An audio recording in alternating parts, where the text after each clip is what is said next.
আজ ক্লাসে রাবেয়া হঠাৎ জিজ্ঞেস করলো, ম্যাম পিরামিড কি? তাই ভাবলাম শুধু রাবেয়া কেন, পিরামিডের গল্পটা তোমাদের সবাইকেই শোনানো যায়।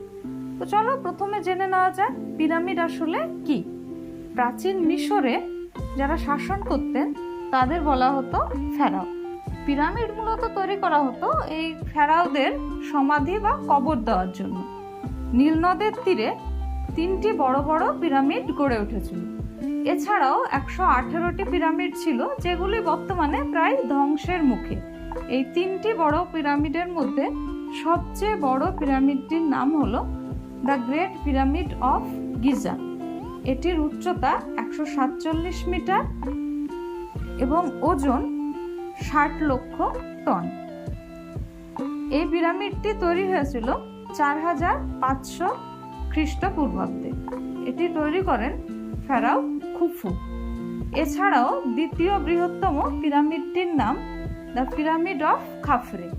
এটি তৈরি করেন ফেরাও খাফরে। আর তৃতীয় বৃহত্তম পিরামিডটির নাম দ্য পিরামিড অফ মেনকৌরে। এটি তৈরি করেন ফেরাও মেনকৌরে।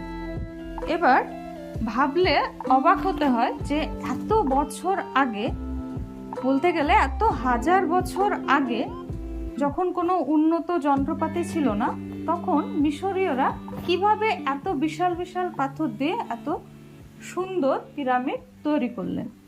তো পিরামিড সম্পর্কে তো অনেক গল্প কথা প্রচলিত আছেই, তবে অনেকেই মনে করেন যে মিশরীয়রা সে সময়ে অনেক উন্নত ছিল।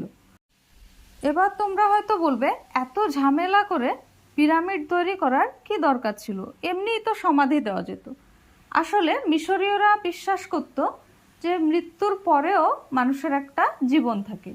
তাই তারা সেই ফেরাওদের কবর দিয়ে বা সমাধিস্থ করে তার পাশে সুন্দর সুন্দর আসবাবপত্র বা তাদের পছন্দ মতো জিনিস রাখত।